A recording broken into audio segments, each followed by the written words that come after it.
Hello बच्चों, कैसे हो आप सभी लोग। मैं शैलेंद्र शर्मा आपका अपने YouTube चैनल ग्रोथ एले पर हार्दिक स्वागत करता हूं। तो यार जो आज की वीडियो है वो क्लास 10 के लिए स्पेशली बना रहा हूं, जो कि चैप्टर का नाम है क्लास 10 कोऑर्डिनेट ज्योमेट्री निर्देशांक ज्यामिति। आपको पता है मैं बाइलिंगुअल पढ़ाऊंगा। दो वीडियो से बनाने से अच्छा है कि हिंदी और इंग्लिश दोनों में ही मैं उसको आपको एक्सप्लेन करके बताऊंगा कि जो इंग्लिश मीडियम वाले हैं वो भी पढ़ सके और जो हिंदी मीडियम वाले हैं वो भी पढ़ सकें। तो बाइलिंगुअल लेके चलेंगे, इंग्लिश वाले हिंदी भी सीखे, हिंदी वाले इंग्लिश भी सीखे, तो दोनों कॉमन भाषाएं दोनों आनी चाहिए, ठीक है। तो कोऑर्डिनेट ज्योमेट्री के ऊपर हम डिस्कस करेंगे। तो कुछ बच्चों का होगा सर क्लास 10 का आप फर्स्ट चैप्टर से क्यों नहीं पढ़ा रहे हैं। तो यार देखो, मैं थोड़ा सा इंटरेस्टिंग टॉपिक लेके चल रहा हूँ, आपको भी मजा आए मुझे भी मजा आए। बोरिंग चैप्टर ना पढ़ाते हुए मैं सीधे कोऑर्डिनेट ज्योमेट्री से स्टार्ट कर रहा हूँ, है ना। बाकी प्लेलिस्ट में पड़ी हुई है, आप उस पर भी चैनल के प्लेलिस्ट में जाके वहाँ पे आप चैप्टर 1 की भी वीडियोस देख सकते हो, ठीक है। तो आज हम डिस्कस करेंगे class 10 coordinate geometry, coordinate geometry निर्देशांक ज्यामिति। तो उसके लिए आपने क्लास 9th में बेसिक पढ़ा है। मैं एक बार चीजों को रिवाइंड करा देता हूं कि आपको सारी चीजें याद आ जाए। हमने दो लाइनों के बारे में पढ़ा था, एक हॉरिजेंटल लाइन के बारे में पढ़ा था, एक वर्टिकल लाइन के बारे में पढ़ा था। एक क्षैतिज रेखा थी, एक ऊर्ध्वाधर रेखा थी, ठीक है। तो एक बार मैं थोड़ा सा आपको एक्सप्लेन कर देता हूं। हमने दो लाइनों के बारे में पढ़ा था, एक हॉरिजेंटल लाइन थी और एक हमारी वर्टिकल लाइन थी। इसको हम कहते हैं क्षैतिज रेखा और इसको हम कहते हैं ऊर्ध्वाधर रेखा। ये क्षैतिज रेखा जो हमारी होती थी उसको हम कहते थे एक्स एक्सिस। इसको हम क्या कहते थे? एक्स एक्सिस या एक्स अक्ष कहते थे, ठीक है। और जो ऊर्ध्वाधर रेखा होती थी उसको हम कहते थे वाई एक्सिस, यानी वाई अक्ष, ठीक है। क्षैतिज रेखा को, हॉरिजॉन्टल लाइन को एक्स एक्सिस और जो ऊर्ध्वाधर वर्टिकल लाइन होती थी उसको हम कहते थे वाई एक्सिस। अब ये दोनों लाइन एक दूसरे को जिस पॉइंट पे कट करते थे उसको हम कहते थे ओरिजिन, मूल बिंदु, ठीक है। इसको हम क्या कहते थे? इसको हम कहते थे ओरिजिन। ओरिजिन मतलब कि मूल बिंदु। अब बात को समझो, यहां पे आपके पास जो एक्सिस है वो कितनी है? 2। तो जो पॉइंट लिखा जाता था जिसको हम बिंदु कहते थे, पॉइंट या बिंदु, पॉइंट या बिंदु, तो सबसे पहले हम एक्स एक्सिस लिखते थे, फिर हम वाई की वैल्यू लिखते थे, ठीक है। क्यों? क्योंकि हमारे पास दो एक्सिस होती थी, एक एक्स एक्सिस और एक वाई एक्सिस, इसलिए पॉइंट में हम एक्स और वाई दोनों की वैल्यू लिखते हैं। और जब किसी पॉइंट को रिप्रेजेंट करते हैं तो पहले एक्स की वैल्यू को लिखते हैं, फिर वाई की वैल्यू को लिखते हैं, ठीक है। सॉरी, ठीक है। तो ये हमारी जो एक्स की वैल्यू होती थी उसको हम एब्सिसा कहते हैं और जो y की वैल्यू होती है उसको हम ऑर्डिनेट कहते हैं, उसको हम ऑर्डिनेट कहते हैं। हिंदी वाले भुज और कोटि पढ़ते हैं। क्लियर इतनी बात? अब देखो, जो ओरिजिन होता था, तो ये जैसे हम नंबर लाइन के बारे में पढ़ते थे, जब हम नंबर लाइन के बारे में पढ़ते थे तो इधर 0 होता था, इधर +1 होता था, +2 होता था, +3 होता था, इधर -1 -2। तो एज इट इज अगर हम हॉरिजेंटल लाइन पे पहले आए तो ये हमारा क्या होगा? 0 होगा, ये हमारा +1 होगा, इधर हमारा +2 होगा, इधर +3, इधर +4, एज सो ऑन। ये क्या होगा? बढ़ता चला जाएगा। और अगर हम लेफ्ट हैंड साइड में आएंगे तो 0 के इधर लेफ्ट हैंड साइड में कैसी वैल्यू होती है? नेगेटिव वैल्यू होती है। तो यहां पे क्या आ जाएगा? -1 -2 -3 -4, ठीक। As it is Y axis पे भी होता है, लेकिन ये कैसा होता है? इसको अगर हम ऐसे घुमा दें, मतलब जो पॉजिटिव वाला होता है वो ऊपर होता है और जो निगेटिव होता है वो डाउनवर्ड होता है, नीचे की तरफ। तो ऊपर वाला पॉजिटिव होता है, मतलब +1 +2 +3 +4, और इधर होता है -1 -2 -3 -4। आई होप इतनी चीज याद होगी आपको। अब जब यहां पे हम आते हैं इस पॉइंट पे, तो हमने क्या कहा? जब अगर इसका हमें कोऑर्डिनेट बिंदु लिखना हो तो हम कैसे लिखेंगे? पहले ब्रैकेट लगाएंगे, पहले x की वैल्यू फिर y की वैल्यू। तो इस पॉइंट पे x की वैल्यू कितनी है? 0, और y एक्सिस पे इस पॉइंट की वैल्यू क्या है? 0। इस वजह से इसका कोऑर्डिनेट क्या होता है? 0, 0। इतनी बात आपने पढ़ रखी है, ओके। फिर हम कहते थे ये क्षैतिज और ऊर्ध्वाधर रेखा, हॉरिजॉन्टल लाइन और वर्टिकल लाइन, इसको 4 पार्ट में डिवाइड करती है। तो इसको हम कहते हैं फर्स्ट क्वाड्रेंट, इसको हम कहते हैं सेकंड क्वाड्रेंट, इसको हम कहते हैं थर्ड क्वाड्रेंट और इसको हम कहते हैं फोर्थ क्वाड्रेंट। हिंदी में बोले तो फर्स्ट चतुर्थांश, सेकंड चतुर्थांश, थर्ड चतुर्थांश, फोर्थ चतुर्थांश। अब जब फर्स्ट क्वाड्रेंट में हम आते हैं तो देखो, अगर मैं इतने पार्ट की बात करूं, तो पहले हम किसकी वैल्यू लिखते हैं, x की। अगर मैं इसकी बात करूं तो जो इसमें x आ रहा है वो कैसा आ रहा है, पॉजिटिव आ रहा है, तो इसमें x कैसा होगा, पॉजिटिव, और y भी इसमें कैसा है, पॉजिटिव, इसलिए प्लस प्लस वाले फर्स्ट क्वाड्रेंट में आते हैं। फिर हम आते हैं सेकंड क्वाड्रेंट में। सेकंड क्वाड्रेंट में अगर हमें पॉइंट लिखना है तो पहले x लिखेंगे, तो सेकंड क्वाड्रेंट ये वाला पार्ट हुआ, इसमें x कैसा है, नेगेटिव, तो पहला क्या हो गया, नेगेटिव, और y इसमें जो आ रहा है वो कैसा है, पॉजिटिव, तो यहां पे क्या हो जाएगा, पॉजिटिव। थर्ड क्वाड्रेंट में जब हम आते हैं तो थर्ड क्वाड्रेंट ये वाला पार्ट हुआ, तो पहले x लिखेंगे फिर y लिखेंगे, x कैसा है, नेगेटिव, और y भी इसमें जो आ रहा है वो कैसा है, नेगेटिव, है ना। फोर्थ क्वाड्रेंट में आते हैं तो फोर्थ क्वाड्रेंट ये हुआ, तो हम पहले x की वैल्यू लिखते हैं, x कैसा है, पॉजिटिव, और y कैसा है, नेगेटिव। ये इतना हमने क्लास 9th में पढ़ा, ठीक है। अब कुछ चीजें याद रखना। अगर मैं पूछूं इसका क्वाड्रेंट, इसका कोऑर्डिनेट बताइए, इसका बिंदु बताइए, तो जब इस पे हम आते हैं तो बिंदु लिखने के लिए पहले हम x की वैल्यू लिखते हैं, x की वैल्यू कितनी है, 1, तो y की वैल्यू सर क्या होगी, तो y की वैल्यू बेटा देखो क्या है, y की वैल्यू यहाँ पे y, अगर इसको हम पीछे लाएं तो y को ये कहां पे कट कर रहा है, 0 पे, तो इसका कोऑर्डिनेट क्या होगा, 1,0। अगर बेटा मैं इस पॉइंट का कोऑर्डिनेट लिखूं तो देखो ये x पे कहां कट कर रही है, 0 पे, और y को तो 2 पे कट कर रही है, तो 0,2। तो हमने एक चीज सीखा, अगर x एक्सिस या x अक्ष की मैं बात करूं तो x अक्ष पे जो भी पॉइंट होता है वो हमेशा x, 0 होता है, x की कुछ ना कुछ वैल्यूज होगी। देखो अगर x अक्ष की मैं बात करूं तो 1,0, 2,0, 3,0, 4, इधर आ जाऊं -1,0, तो आप देख लो y की वैल्यू हमेशा क्या चल रही है, 0 चल रही है, इसलिए x अक्ष पे हमेशा जो निर्देशांक होगा, जो पॉइंट होगा, उसका कोऑर्डिनेट या निर्देशांक क्या होगा, x, 0 होगा। और अगर मैं y एक्सिस या y अक्ष की बात करता हूं तो y अक्ष पे बेटा अगर मैं कोऑर्डिनेट लिखूं तो क्या बनेगा, 0,1, 0,2, 0,3, अगर नीचे आता हूं 0,-2, अगर मैं इसका कोऑर्डिनेट लिखूं 0,-3, तो आप देखो जब y अक्ष पे जब भी चलेगा तो x का मान हमेशा 0 होगा, बट y का मान हमेशा क्या होगा, बदलता जाएगा, है ना, y का मान हमेशा बदलता जाएगा। तो यहां पे आपको क्या करना है, यहां पे कुछ क्वेश्चन ऐसे आएंगे कि x अक्ष पर हमें कोई बिंदु मानना होगा, तो जब हम x अक्ष पर कोई बिंदु मानेंगे तो हम हमेशा क्या मानेंगे, x, 0, क्योंकि x अक्ष पर y हमेशा क्या होगा, 0 होगा, और अगर हम y अक्ष की बात करें तो उस पे x का जो मान होगा वो हमेशा 0 होगा। इतनी बात हमेशा याद रखना, ये दोनों आपके पॉइंट बहुत इंपॉर्टेंट है, ये चीज याद रखना, इसी के बिहाफ पे आपको क्वेश्चन आगे करने पड़ेंगे। क्लियर इतनी बात, चलो बढ़ते हैं आगे की तरफ।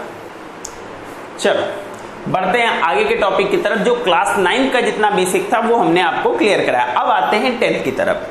हमें 10th में जो पढ़ना है, ये बेटा मैं आज सिर्फ इंट्रोडक्शन पढ़ा रहा हूं, ठीक है, इंट्रोडक्शन, ठीक, आपको सिर्फ चैप्टर से इंट्रोड्यूस करा रहे हैं, एक्सरसाइज हम नेक्स्ट वीडियो में स्टार्ट करेंगे। पहले मेरी बात को ध्यान से समझिएगा, कभी भी किसी चैप्टर को पढ़ने से पहले हमें उसके बेसिक कॉन्सेप्ट्स को समझना है। जब हमारा कॉन्सेप्ट क्लियर होगा कि हमें चैप्टर में पढ़ना क्या क्या है, क्या क्या फॉर्मूले अप्लाई होने हैं, जब ये सारी चीजें हमारी क्लियर होंगी तब हम एक्सरसाइज को बहुत ही अच्छे से कर सकते हैं, ठीक है। तो इंट्रोडक्शन किसी भी चैप्टर का पढ़ना बहुत ही जरूरी है, कंपल्सरी है, ठीक है। तो यहां पे हमें सबसे पहली चीज क्या पढ़नी है, देखो जब हम कोऑर्डिनेट ज्योमेट्री पढ़ेंगे तो इसमें जो सबसे पहला टॉपिक हमें पढ़ना है वो हमें पढ़ना है distance between 2 points, distance between 2 points, दो बिंदुओं के बीच की दूरी,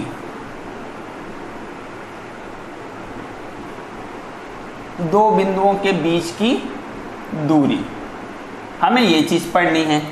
फिर इस चैप्टर में हमें पढ़ना है कोलिनियर, कोलिनियर, ठीक, इसको कहते हैं संरेख। सारी चीजें एलैबोरेट करूंगा कि क्या क्या होता है, कोलिनियर पढ़ना है।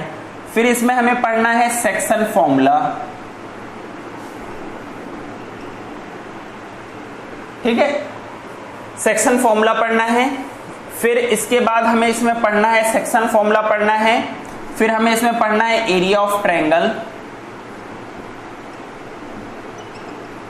ठीक, ये सारी चीजें हमें इस चैप्टर के अंदर पढ़नी है, लेकिन अभी जो हमें मेन चीज पढ़ना है वो हमें पढ़ना है डिस्टेंस बिटवीन 2 पॉइंट्स, दो बिंदुओं के बीच की दूरी के बारे में पढ़ना है। तो हम सारी चीजों को अभी हटाते हैं कि हमें क्या पढ़ना है क्या नहीं पढ़ना है, अभी हम इस पे फोकस करते हैं दो बिंदुओं के बीच की दूरी।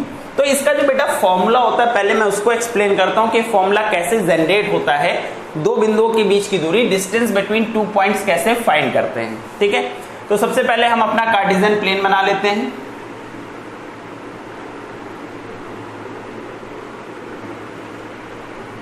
क्लियर?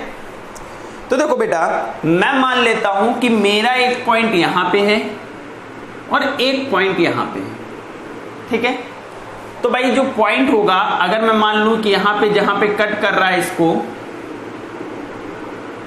यहां का जो कोऑर्डिनेट है वो x1 है, और ये पॉइंट इसको जहां पे कट कर रहा है ये पॉइंट हमारा x2 है, और ये पॉइंट इसको जहां पे कट कर रहा है वो y1 है, और ये पॉइंट इसको जहां पे कट कर रहा है वो हमारा y2 है। अब देखो एक चीज याद रखो, क्लास 9th में हमने पढ़ा है, अगर मैं कहूं यहां का कोऑर्डिनेट क्या होगा, तो आप कहोगे सर इसको नीचे करेंगे, इसको नीचे करेंगे, ये x को 2 पे कट कर रहा है और y को सर 1 पे कट कर रहा है, तो इसका जो कोऑर्डिनेट होगा वो 2,1 होगा। तो ऐसे बेटा ये x को कहां पे कट कर रहा है, x1 पे, और y को हमने मान लिया किस पे कट कर रहा है, y1 पे। तो हमने कहा कि जो इसका कोऑर्डिनेट होगा वो हो गया x1, y1। ऐसे अगर बेटा इस पॉइंट की बात करें तो ये x एक्सिस को कहां पे कट कर रहा है, x2 पे, और ये y को कहां पे कट कर रहा है, y2 पे। तो हमने दो पॉइंट मान लिए x1 y1 and x2 y2। हमें क्या करना है, हमें इन दोनों बिंदुओं के बीच की दूरी निकालनी है, इन दोनों पॉइंट्स के बीच की डिस्टेंस निकालनी है। तो बेटा ये डिस्टेंस हमें निकालनी है। अगर मैं इस पॉइंट को a कह दे रहा हूं और इस पॉइंट को b कह दे रहा हूं, तो मतलब हमें AB की डिस्टेंस निकालनी है, AB की दूरी निकालनी है। AB की दूरी का मतलब हुआ दोनों बिंदुओं के बीच की दूरी, AB का मतलब यह हुआ कि दोनों पॉइंट के बीच की डिस्टेंस हमें फाइंड करनी है। क्लियर? अब ध्यान से देखना बेटा, अगर हमें इन दोनों के बीच की दूरी निकालनी है तो हम क्या करते हैं, यहां पे इसको मीट कर देते हैं, इसको यहां पे मिला देते हैं, और हमने मान लिया ये कहां पे कट कर रहा है, C पे कट कर रहा है। क्लियर? अब ये इसको C पॉइंट पे कट कर रहा है, तो इस बात को समझो, अगर बेटा ये 2,1 है, इसका मतलब ये डिस्टेंस कितनी रही होगी, 2। अगर मैं इस पॉइंट की बात करूं तो इसको मैंने कहा कि ये सर इसको यहां पे 3 पे कट कर रही है, और ये y को कहां पे कट कर रही है, 3 पे, तो इसका कोऑर्डिनेट हो गया 3,3। तो बेटा हम कहेंगे कि ये दूरी कितनी है, 3 है। और अगर मैं आपसे कहूं कि इन दोनों के बीच की दूरी कितनी, तो आप बहुत इजीली कह लोगे सर ये पूरी 3 है, ये पूरी 2 है, तो इसमें से इसको घटा दें तो ये दूरी 1 बचेगी। ऐसे ही बेटा x1 अगर ये पॉइंट है, इसका मतलब ये जो डिस्टेंस है वो x1 है, और ये जो पूरी डिस्टेंस है बेटा ये x2 है।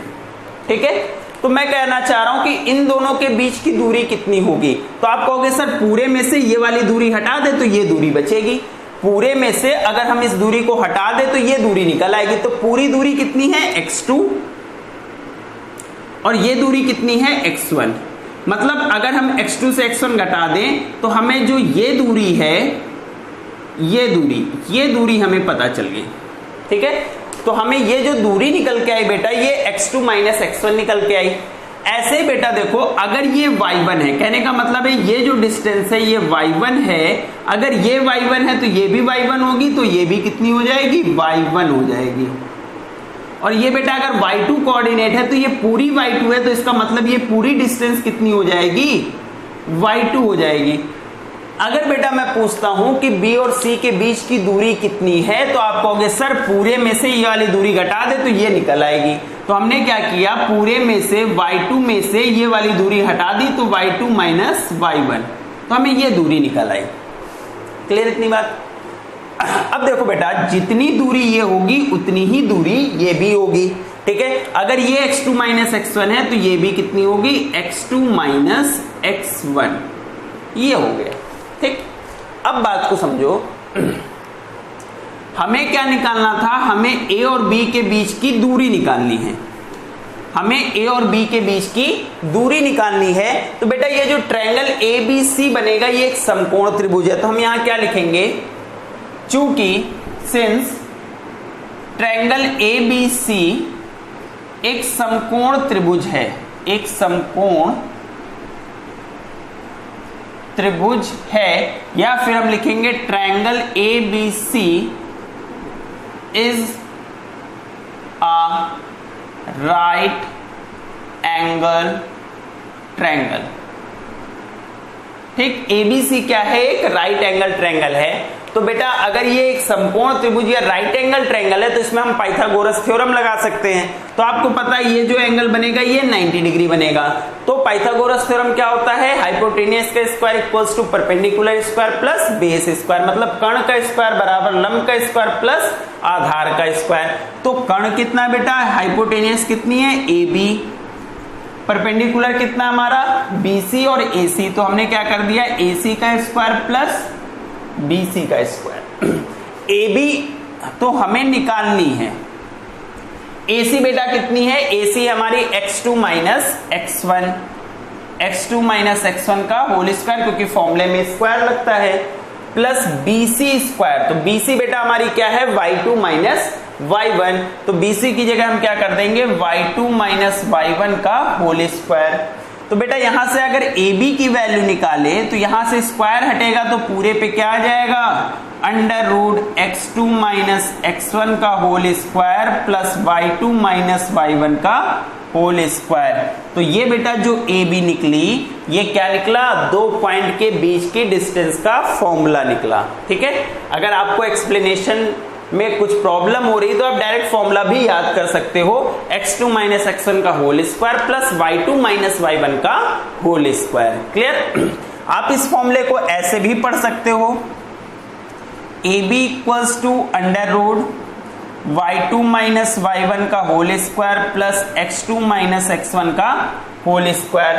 ठीक है, उससे कोई भी चेंजेस नहीं होते। ठीक है, तो देखो ये दो फॉर्मूले, मतलब एक ही फॉर्मूला एक तरीके से। तो ये फॉर्मूला होता है दो पॉइंट्स के बीच की डिस्टेंस निकालने का फॉर्मूला। जैसे हमसे क्वेश्चन उसने कह दिया कि सर 4,6 एंड 2,4 इन दोनों बिंदुओं के बीच की दूरी निकालो, find the distance between 2 points.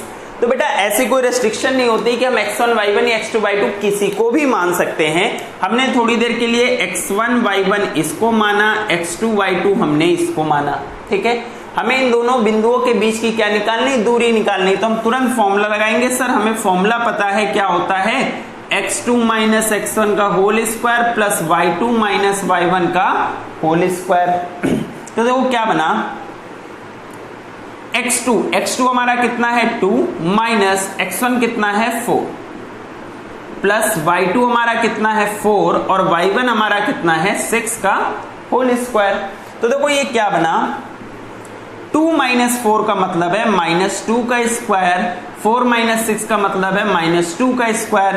तो ये कितना हो गया, 2 का स्क्वायर हो गया 4 और 2 का स्क्वायर हो गया 4। तो ये बेटा कितना हो गया, अंडर रूट 8। और आपने हीरोज फॉर्मूला में 9th में पढ़ा होगा, अंडर रूट 8 को हम क्या लिख सकते हैं, 4 इंटू 2, और सर 4 का अंडर रूट होता है 2। तो ये दूरी आ गई, मतलब इन दोनों पॉइंट्स के बीच की डिस्टेंस कितनी है, 2 अंडर रूट 2। क्लियर इतनी बात। अच्छा, अब मैं आपको प्रूफ करके दिखाता हूं कि हमारा फॉर्मूला सही है या गलत है। ठीक है, हमारा फॉर्मूला सही है या गलत है। तो इस चीज को मैं एक बार आपको कंफर्म करके दिखा देता हूं कि हाँ ये हमारा फॉर्मूला सही है कि गलत है। ठीक है, बेसिक को समझना, इंट्रोडक्शन है तो पहले बेसिक को समझो इस चीज को। तो देखो बेटा मैं थोड़ी देर के लिए इसको ऐसे बना दे रहा हूं, ये हमारा कार्टेशियन प्लेन है। ठीक है, मान लो मैंने यहां पे कहा 1 2 3 4 5। तो बेटा मैंने कहा कि बेटा इसका कोऑर्डिनेट क्या होगा, x एक्सिस पे। तो आप कहोगे सर इसका कोऑर्डिनेट 2,0 होगा। ठीक है, फिर हमने कहा बेटा इसका कोऑर्डिनेट क्या होगा, तो आपने कहा सर इसका 5,0 होगा। अच्छा, अब देखो इसका मतलब है ये डिस्टेंस जो है वो 2 है और ये जो पूरी डिस्टेंस है ये कितनी है, 5 है। तो मैंने कहा इन दोनों के बीच की दूरी निकालो। आप अगर ऐसे काउंट करना चाहो तो ये 1 हो गई, ये 2 हो गई और ये 3 हो गई। आप ऐसे समझना चाहो ये पूरी 5 है, ये 2 है, तो 5 में से 2 माइनस कर दे तो ये डिस्टेंस आ गई 3। ग्राफ में 3 आ गए। अब हम फॉर्मूले से देखते हैं। हमारा एक पॉइंट है 2,0, एक पॉइंट है 5,0। हमने कहा सर ये हमारा x1 y1 हो गया और ये हमारा सर x2 y2 हो गया। फॉर्मूला जो होता है बेटा हमारा वो होता है √x2 - x1 का whole square plus y2 - y1 का होल स्क्वायर।